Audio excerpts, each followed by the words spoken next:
जान के साथ साथियों, कैसे हो आप सब। आई होप आप सब बहुत अच्छे होंगे। आज हम फॉरेज क्रॉप कवर करने वाले हैं और फॉरेज क्रॉप में कौन कौन सी क्रॉप कवर करेंगे तो बरसीम, रिजका जिसको ल्यूसन भी कहते हैं या अल्फाल्फा कहते हैं, और जई यानी ओट को। ठीक है। और अगर आप CUT-PG या एग्रीकल्चर सुपरवाइज़र की प्रिपरेशन कर रहे हैं तो ये वीडियो आपके लिए काफ़ी हेल्पफुल होगा। So without wasting time let's begin the session. सबसे पहले हम बात करने वाले हैं बरसीम को के बारे में। तो बरसीम को हम इजिप्टियन क्लोवर कहते हैं और इसका ओरिजिन प्लेस जो है वो भी इजिप्ट है। और बोटेनिकल नेम की बात करें तो इसका बोटेनिकल नेम होता है ट्राइफोलियम अलेक्जेंड्रियम। फैमिली की बात करें तो लेगुमिनेसी या फैबेसी इसकी फैमिली होती है। और क्रोमोसोम नंबर की बात करें तो इसका जो क्रोमोसोम नंबर होता है वो 16 क्रोमोसोम नंबर होता है। ठीक है। इसमें 17 से 22% तक क्रूड प्रोटीन प्रेजेंट होती है। वहीं पर अगर इसके बीज दर की बात करें यानी सीड रेट की बात करें तो 25 से 30 kg पर हेक्टेयर इसका सीड रेट है।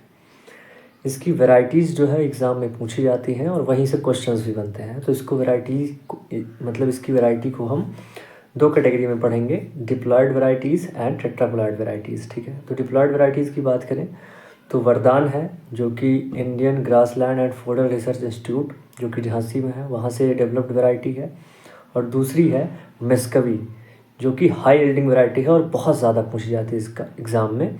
मेस्कवी, ठीक है, क्या है, मेस्कवी है, हाई यील्डिंग वैरायटी है और इसमें जो क्रूड प्रोटीन है वो 20% तक पाया जाता है।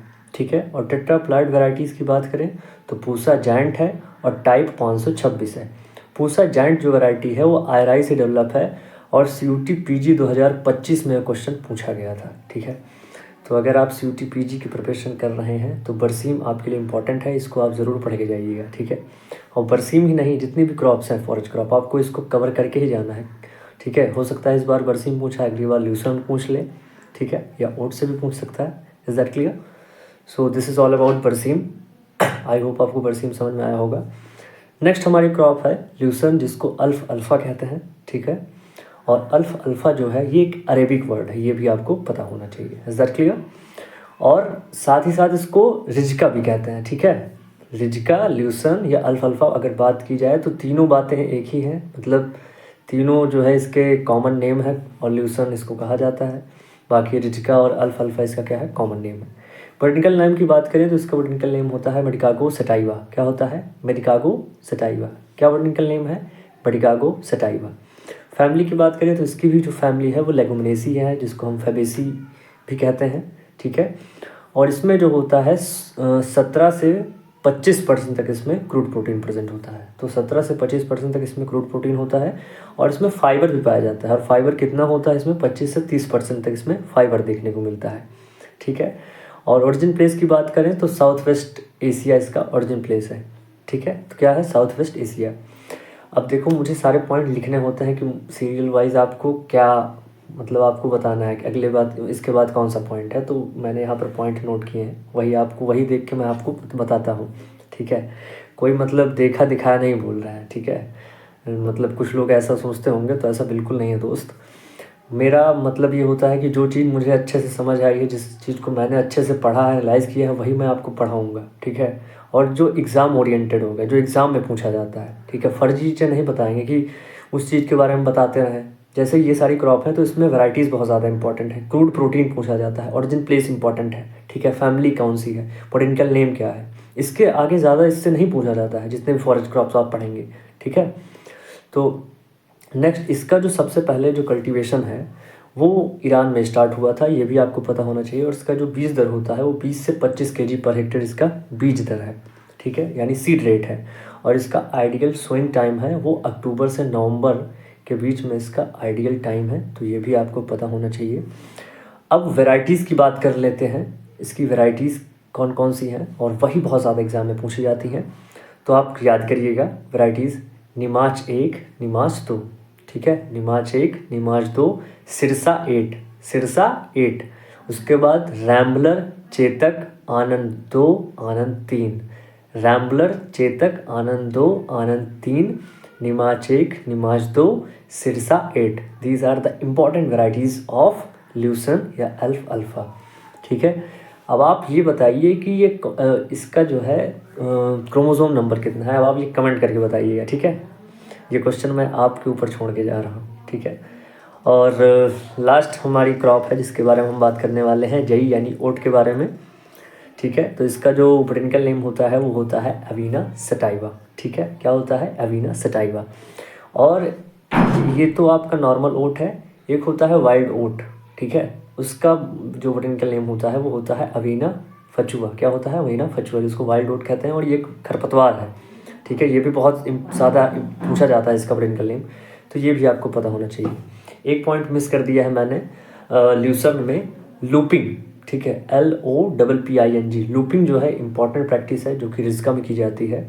इसमें क्या किया जाता है कि upper portion of the plant, ठीक है, the process of removal of upper part of the plant for animal feed, मतलब एनिमल फीड के लिए जो अपर पार्ट होता है प्लांट का उसको रिमूव कर देते हैं, इसी को लूपिंग कहते हैं। तो looping is important practice which is related to the Luzon या अल्फाल्फा से ये रिलेटेड है, ठीक है। ये भी आपको पता होना चाहिए। Is that clear? नेक्स्ट हमारा हम बात कर रहे थे ओट की, हम बात कर ही रहे थे, तो फिर वापस से आते हैं ओट पर।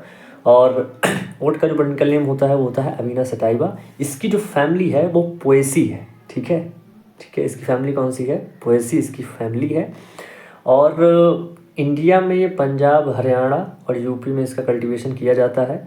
और इसकी जो वेराइटीज़ हैं वही बहुत ज़्यादा इंपॉर्टेंट है, पूछी भी जाती हैं। केंट, अल्जेरियन, बंकर 10 और coachman. Kent, Algerian, bunker 10 and coachman. फिर से आप रिमाइंड करिएगा, केंट, अल्जेरियन, बंकर 10 और coachman. These are the important varieties of oat. और ये केंट जो है बहुत इंपॉर्टेंट वैरायटी है, बहुत ज़्यादा बार एग्जाम में पूछी गई है, ठीक है, जई से रिलेटेड, तो ये आपको पता होना चाहिए। और इसका जो बीज दर होता है वो 60 से 70 kg पर हेक्टेयर इसका बीज दर है।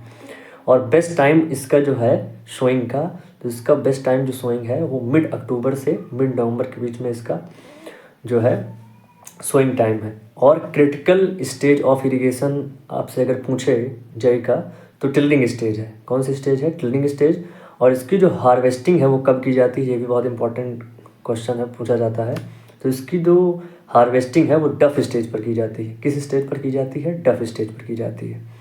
और इसमें एक एंटी क्वालिटी कॉन्स्टिट्यूएंट जो है वो प्रेजेंट होता है, जई में एंटी क्वालिटी कॉन्स्टिट्यूएंट पाया जाता है जिसका नाम है नाइट्रेट। तो ये भी आपसे पूछ सकता है।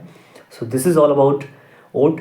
अगर आपको ये वीडियो अच्छा लगा हो तो अपने दोस्तों, अपने मित्रों के साथ ज़रूर शेयर करिएगा, ठीक है। जो एग्रीकल्चर से रिलेटेड किसी न किसी एग्ज़ाम की प्रिपरेशन कर रहे हैं, और अभी अगर आप CUT PG को टारगेट कर रहे हैं, ठीक है, और एग्रीकल्चर साइंस से आपने फॉर्म फिल किया है, या आपने अगर ABM से भी फॉर्म फिल किया है, तो ये वीडियो ज़रूर आपके लिए बेनिफिशियल होगा। और अगर आप एग्रीकल्चर सुपरवाइज़र को टारगेट कर रहे हैं तो ये वीडियो आपके लिए बहुत ज़्यादा बेनिफिशियल होगा। सो this is all about forage crop. 3 forage crop की हमने बात की है। सबसे पहले बरसीम की बात की, फिर उसके बाद हमने किसकी बात की? हमने ल्यूसर्न की बात की, और उसके बाद हमने जई की बात की, यानी ओट की बात की, ठीक है। सो मिलते हैं नेक्स्ट लेक्चर में, तब तक के लिए love you all, take care, keep smiling, keep practice. जय जवान जय किसान।